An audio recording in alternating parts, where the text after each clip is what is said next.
নমস্কার বন্ধুগণ, আজকে রবিবারের মক টেস্টের 19 নম্বর পর্বের এই ক্লাসটিতে তোমাদের প্রত্যেককেই স্বাগত জানাই। আজকের এই ক্লাসটিতে আমরা কয়েকটি খুবই গুরুত্বপূর্ণ প্রশ্ন নিয়ে আলোচনা করব এবং অবশ্যই প্রত্যেকটা প্রশ্ন থেকে আমরা অনেক এক্সট্রা ইনফরমেশন আলোচনা করব, যেগুলো আপকামিং সমস্ত পরীক্ষার জন্য আমাদের অনেক হেল্প করবে। তো অবশ্যই প্রত্যেকেই শেষ পর্যন্ত ক্লাসটির সঙ্গে খুব মনোযোগ সহকারে যুক্ত থাকবে। দেখো, আজকের প্রথম প্রশ্ন এখানে কি রয়েছে, ভারতের প্রথম ঐতিহাসিক সম্রাট কাকে বলা হয়? তো ভারতের প্রথম ঐতিহাসিক সম্রাট বলা হয় চন্দ্রগুপ্ত মৌর্যকে। আমরা প্রত্যেকেই জানি চন্দ্রগুপ্ত মৌর্য যিনি ছিলেন মৌর্য বংশের প্রতিষ্ঠাতা। মৌর্য বংশের প্রতিষ্ঠাতা চন্দ্রগুপ্ত মৌর্যকে বলা হয় প্রথম ঐতিহাসিক সম্রাট। পরবর্তী প্রশ্ন দেখো, কুমার সম্ভব মহাকাব্যের রচয়িতাকে? ইম্পর্ট্যান্ট একটি প্রশ্ন।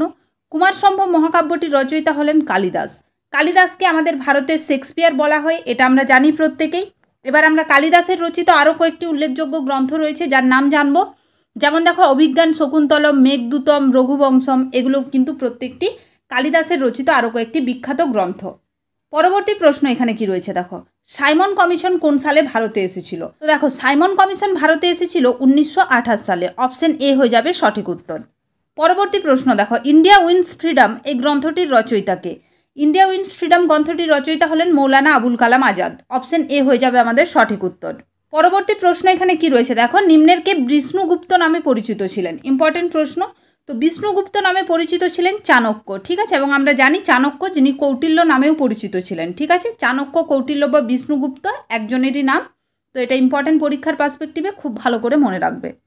পরবর্তী প্রশ্ন দেখো, ইবন বতুতা কার সময়ে ভারতে এসেছিলেন? এটার একটা ক্লাস আমি তোমাদের করিয়েছি, যে বিভিন্ন যে বিদেশি পর্যটক ছিলেন ওনারা কার সময়কালে আমাদের ভারতবর্ষে এসেছিলেন, তো সেটার বিস্তারিত ক্লাস করানো হয়েছে। তো যারা চ্যানেলে আমাদের নতুন রয়েছে অবশ্যই গিয়ে একবার চেক আউট করে নেবে ক্লাসটা। তো ইবন বতুতা দেখো এখানে মোহাম্মদ বিন তুগলকের সময়কালে ভারতে এসেছিল। আচ্ছা, আমরা আরেকবার এটার একটা রিভিশন করে নেবো যেগুলো ইম্পর্টেন্ট। মেগাস্তিনিস চন্দ্রগুপ্ত মৌর্যের রাজত্বকালে ভারতে আসেন। ফাহিয়ান এসেছিলেন দ্বিতীয় চন্দ্রগুপ্তের রাজত্বকালে এবং হিউয়েন সাং এসেছিলেন হর্ষবর্ধনের রাজত্বকালে, ঠিক আছে। এগুলো ইম্পর্টেন্ট যেগুলো ছিল আমরা আরেকবার রিভিশন করলাম। বাকি বিস্তারিত ক্লাসে কোথা থেকে এসেছিলেন, কোন দেশের নাগরিক ওনারা ছিলেন, সমস্ত কিছু আমি আলোচনা করেছি। তো যারা যারা ক্লাসটা দেখোনি অবশ্যই প্রত্যেকে গিয়ে একবার চেক আউট করে নেবে। দেখো, নেক্সট এখানে কি রয়েছে, নিম্নের কোনটি বায়ু দ্বারা সঞ্চয়ের ফলে গঠিত ভূমিরূপ বা বায়ুর সঞ্চয় কার্যের ফলে গঠিত ভূমিরূপ নিম্নের কোনটি? তো এটা আমরা ছোটবেলাতে ভূগোল যখন পড়েছি তখন কিন্তু পড়েছি বায়ুর সঞ্চয় কার্যের ফলে গঠিত ভূমিরূপ। তো এখানে যে অপশনগুলো রয়েছে এর মধ্যে হয়ে যাবে বারখান।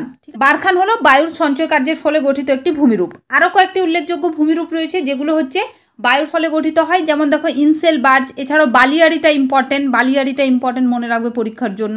গোর, এছাড়াও হচ্ছে ইয়ারদাং, লোয়েস, বিউট, মেসো, স্তম্ভশিলা, বারখান তো ছিল প্রশ্নে আমি বললাম। এছাড়াও হচ্ছে জিউগেন, এগুলো হচ্ছে সবই বায়ুর ফলে গঠিত ভূমিরূপ।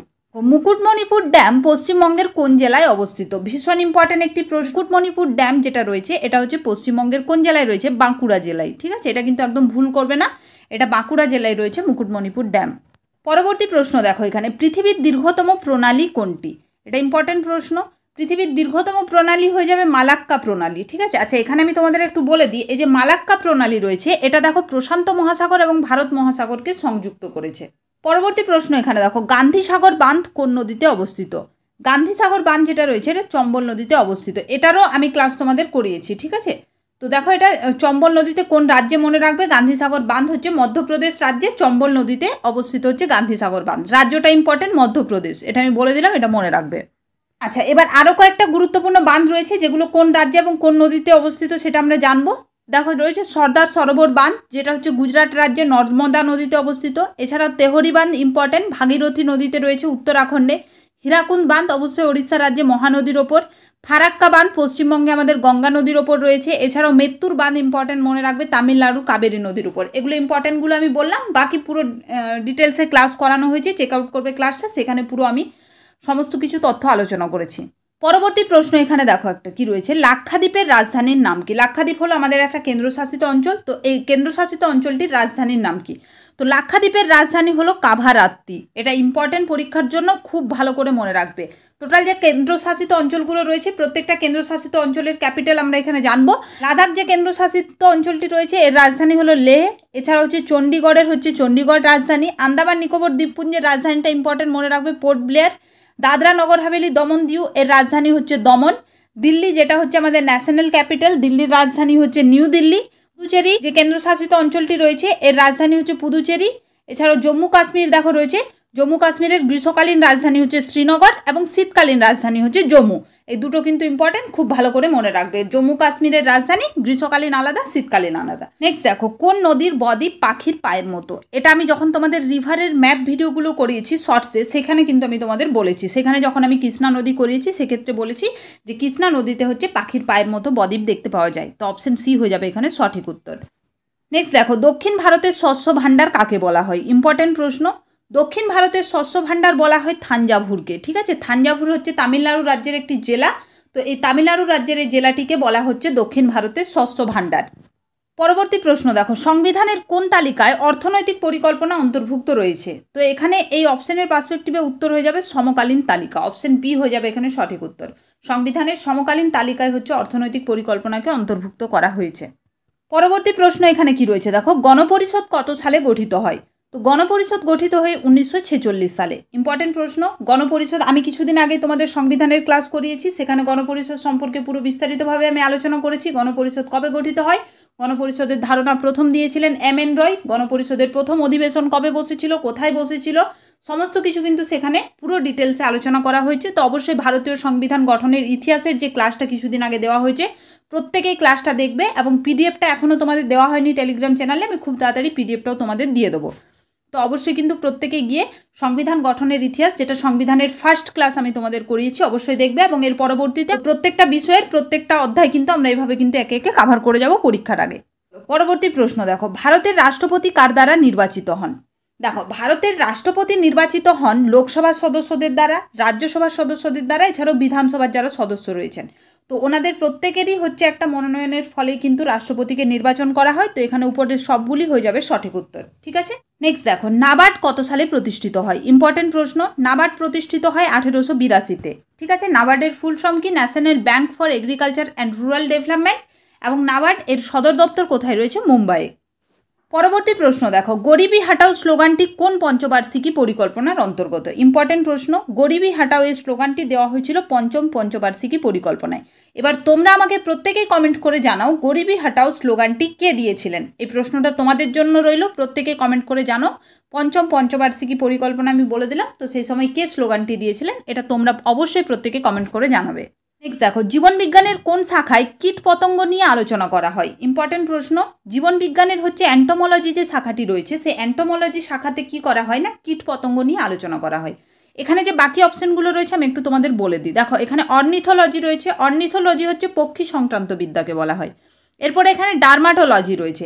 ডার্মাটোলজি বুঝতেই পারছো, এটা চর্ম ও চর্মরোগ সংক্রান্ত বিদ্যাকে বলা হয়। এছাড়াও হচ্ছে হেমাটোলজি রয়েছে, যেটা রক্ত সংক্রান্ত বিদ্যাকে বলা হয়। তো বাকি যে তিনটে অপশন রয়েছে আমি বলে দিলাম। এখান থেকে দেখো, একটা প্রশ্ন থেকে কিন্তু আরও তিনটা প্রশ্ন আমরা কাভার করে নিলাম। পরবর্তী প্রশ্ন এখানে দেখে নেবো আমরা। পরবর্তী প্রশ্ন দেখো রয়েছে, কোষ কে আবিষ্কার করেন? তো কোষের আবিষ্কর্তা হলেন রবার্ট হুক। এটা ইম্পর্টেন্ট প্রশ্ন পরীক্ষার জন্য, আমি এখানে স্টার মার্ক দিয়ে দিচ্ছি। কোষ কে আবিষ্কার করেন? Robert Hooke. পরবর্তী প্রশ্ন কি রয়েছে দেখো, কুঞ্চিকল জলপ্রপাত কোন রাজ্যে অবস্থিত? খুবই গুরুত্বপূর্ণ একটি প্রশ্ন। কুঞ্চিকল হচ্ছে আমাদের ভারতের উচ্চতম জলপ্রপাত। এটা এখান থেকে আমি প্রচুর এক্সট্রা ইনফরমেশন বলবো তোমাদের, যেগুলো এখানে লেখা নেই। আমি বলে দিচ্ছি, মনোযোগ সহকারে প্রত্যেকেই শুনো। কুঞ্চিকল জলপ্রপাত হচ্ছে আমাদের ভারতের উচ্চতম জলপ্রপাত, যেটা কোন রাজ্যে আগে তোমরা দেখে নাও। প্রশ্ন রয়েছে যেহেতু কর্ণাটক রাজ্যে। কর্ণাটক রাজ্যের এটা হচ্ছে শিমোগা জেলাতে রয়েছে। ঠিক আছে, যেহেতু ভারতের উচ্চতম জলপ্রপাত, এর উচ্চতা মনে করা হয় প্রায় 455 মিটার বা 1493 ফুট। ঠিক আছে, আচ্ছা এখানে ইম্পর্টেন্ট মনে রাখবে, এই কুঞ্চিকল জলপ্রপাত যেটা, এটা কর্ণাটক রাজ্যে ভারাহি নদীতে রয়েছে। আচ্ছা, এটা গেল ভারতের উচ্চতম জলপ্রপাত। আরেকটা তোমাদের এখানে বলে দিই, ভারতের দ্বিতীয় উচ্চতম জলপ্রপাত যেটা হচ্ছে, সেটা হচ্ছে বরেহি পানি জলপ্রপাত, যেটা ওড়িশার ময়ূরভঞ্জে রয়েছে। সিমলিপাল ন্যাশনাল পার্ক আমরা পড়েছি। তো সেই সিমলিপাল ন্যাশনাল পার্কে ময়ূরভঞ্জ, ওড়িশার ময়ূরভঞ্জে যেটা রয়েছে, সেখানে অবস্থিত হচ্ছে বরেহি পানি, যেটা ভারতের দ্বিতীয় উচ্চতম জলপ্রপাত। ঠিক আছে, তো এগুলো ইম্পর্টেন্ট। বাকি পুরো জলপ্রপাতের ক্লাস আমি তোমাদের করাবো কিছুদিনের মধ্যেই। তো সেখানে বাকি সমস্ত কিছু আমরা বিস্তারিতভাবে আলোচনা করব। কোন জলপ্রপাত কোন রাজ্যে রয়েছে, সেখানে কি ফেমাস, কোন নদীতে রয়েছে, সমস্ত কিছু আমরা কিন্তু আলোচনা করব কিছুদিনের মধ্যে। সেই ক্লাসটা তোমাদের আমি করিয়ে দেবো। তো আজকে রবিবারের মক টেস্টের এই পর্বের ক্লাসটা তোমাদের কেমন লাগলো সেটা অবশ্যই প্রত্যেকে কমেন্ট করে জানাও। এবং প্রত্যেকেই অবশ্যই আমাদের এই ক্লাসগুলোর পিডিএফ আমাদের টেলিগ্রাম চ্যানেল থেকে কালেক্ট করবে। এছাড়াও হচ্ছে ডেলি কুইজ তোমরা আমাদের টেলিগ্রাম চ্যানেলে পেয়ে যাবে। তো ডেলি কুইজগুলো অবশ্যই প্রত্যেকেই দেবে। কিছু না কিছু প্রশ্ন কিন্তু অবশ্যই সেখান থেকে তোমাদের প্র্যাকটিস হবে। তো অবশ্যই কুইজগুলো দাও। শেষ পর্যন্ত ক্লাসটির সঙ্গে যুক্ত থাকার জন্য তোমাদের প্রত্যেককে অসংখ্য ধন্যবাদ। তোমরা খুব ভালোভাবে পড়াশুনো করো এবং সমস্ত পরীক্ষার জন্য খুব ভালোভাবে প্রস্তুতি নাও।